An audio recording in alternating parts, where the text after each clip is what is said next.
Hi guys, we are working on a new topic today. This week we're still working on geometry, but we're doing something a little bit different. So we're going to talk about a line of symmetry. So here comes a cat. Oh boy. Okay, a line of symmetry is when a figure is divided in half by an imaginary line to make identical halves like a mirror. So that may be confusing. So I want to clarify what that means. So I'm going to use my trusty assistant. This is my kid. This is Jason. Woo! And so Hi. we're gonna talk about symmetry. So imagine that you're dividing Jason in half with an imaginary line. So if you were to divide Jason in half sideways, his front and his back are not identical. They don't mirror each other. They're not the same. So his back is very different from his front. He's got a lot of hair in the back and a face in the front, and that would not be a line of dividing him this way would not be a line of symmetry. So let's say we divided Jason across at the waist. His bottom half and his top half are not identical. They're not the same. So he's got arms on the top half, legs on the bottom half, feet on the bottom half, hands on the top, not the same. So that would not be a line of symmetry. But if we were to divide Jason in half invisibly right down the middle, then we have a line of symmetry because we've got one eye, an eye over here, a nostril over here, another eye, ear on one side, ear on another side.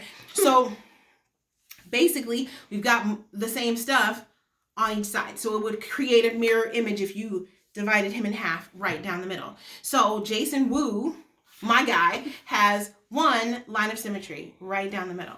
Okay? So that's what a line of symmetry is. You can go. Thank you, sir. Goodbye. Okay. So if I'm looking at a square, I cut a square. A square technically has 4 lines of symmetry. I can fold it in half horizontally. Both sides are equal. I can fold it down the middle vertically. That gives me 2 equal sides. And then with the square, I can also fold diagonally. That's a cross. 2 equal sides. If I fold it this way, oops, I get 2 equal sides. So my square has 4 lines of symmetry. A rhombus, this is my rhombus. Oh no, I said it has 0 lines. That's not true. It actually has 2 lines of symmetry. If I try to fold my rhombus in half this way, I do not get 2 mirror images. They're not the same. They don't match.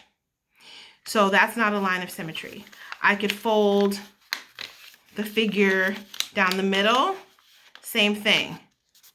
It's not the same. It's not identical. No mirror. So that's not a line of symmetry. But I could fold it diagonally, and that gives me 1 line of symmetry. I could fold it diagonally the other way. It's equal on both sides. So a rhombus has 2 lines of symmetry. You see that? Yeah? Okay. So lastly, I have a rectangle here. Here's my rectangle.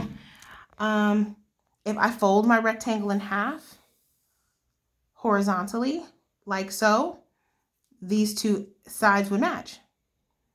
They would be exactly the same. It would be like a mirror. So that's 1 line of symmetry. And then if I folded my rectangle right down the middle, vertically up and down, these 2 sides would be exactly the same too. So that's 2 lines of symmetry. If I tried to fold it diagonally, I would not get a line of symmetry. I would end up with some weird leftover parts. So I've got 2 lines of symmetry for my rectangle. And then this is another square. And squares always pretty much have 4 lines of symmetry because you can fold it in the middle, right down the middle, from top to bottom. That's vertically. These 2 sides would be a line of symmetry. If I folded my paper, my square, horizontally, these 2 sides would be identical. The same thing with diagonal. If I folded them across, These two sides are the same. Across this way, these two sides are the same. So I have 4 lines of symmetry with my square. So I hope this is helpful. If you are confused, try to watch it again. Please message me or email me if you have trouble. But yeah, that's a line of symmetry. That's the trick. Make sure that you have 2 equal mirror images. Okay? Have a great day. Bye.